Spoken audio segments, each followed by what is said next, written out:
మన కస్టమర్ వచ్చేసరికి pouch glass రెండే పిచ్చుకున్నాడు. మనకి ఫోన్ పే చేస్తాడు. ఫోన్ పే అయినా క్లియర్ గది ఒక్కసారి ఫోన్ పే చేస్తాడు చూడండి.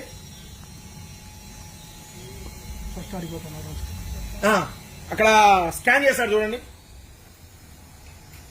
ఫస్ట్ ఏ విధంగా స్కాన్ చేస్తున్నాడో ఒకసారి చెక్ చేసుకోండి.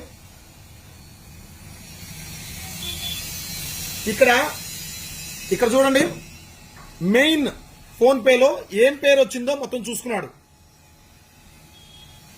ఒక్కసారి చూడు, కింద పెట్టి చేశాను నీట్గా మళ్ళీ కనపడేట్టు.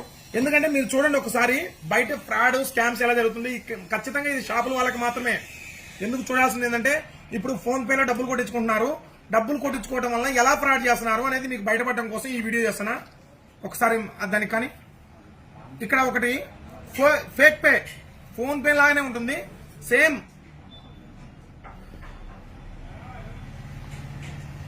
కేవలం అవగాహన కోసమే అండి. ఇప్పుడు 1 లక్ష రూపాయలు నాకు కొడుతున్నాడు డబ్బులు.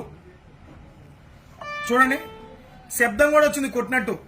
ఇక్కడ వ్యూ డీటెయిల్స్ కొడితే సురేంద్ర సెల్ పాయింట్ పెయిడ్ 1 లక్ష రూపాయలు. ఇక్కడ బ్యాంక్ కూడా SBI బ్యాంక్ నుంచి పే చేసినట్టు వచ్చింది. ఒకసారి క్లియర్ గా చూసుకోండి. వీడియో నీట్ గా చూపినా. Time to time date time చూడండి ఒకసారి, 11:53.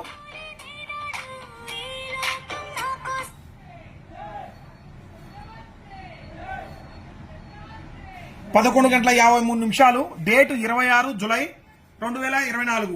సో ఒక ట్రాన్సాక్షన్ ఐడి కూడా వచ్చింది, పేరు వచ్చింది, అండ్ బ్యాంక్ డీటెయిల్స్ వచ్చినాయి. కస్టమర్ ఏమనుకుంటాం, ఇంకా మనం చూసుకునేది ఏంది, డబ్బులు ఇచ్చి పంపించు, అన్నయ్య అడిగిపోతాడు అనుకుంటాం, తమ్ముడి అడిగిపోతాడు అనుకుంటాం.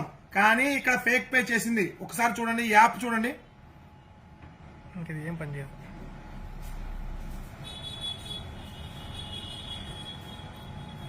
ఇది కేవలం అవగాహన కోసం మాత్రమే చేస్తుంది. మీకు ఎవరిని ఉద్దేశించి కాదు, ఎవరిని ఇది చేయాలని కాదు. ఇక్కడ ఫోన్ పే, ఇది ఫేక్ పే. జస్ట్ పేరు, అమౌంట్, సబ్మిట్ అంతే, కొడితే అయిపోయా. ఇక్కడ చూడండి, ఇక్కడ మామూలు ఫోన్ పేలో QR చేసుకొని దాన్ని ఎలా నేమ్ వస్తుందో అలానే కొట్టి మీకు పోతున్నారు. చాలా జాగ్రత్తగా ఉండండి, బిజినెస్ చేసుకునే వాళ్ళు చాలా జాగ్రత్తగా ఉండండి. ఈ వీడియోని ప్రతి ఒక్కరూ షేర్ అయితే చేయండి. థ్యాంక్ యూ అండి.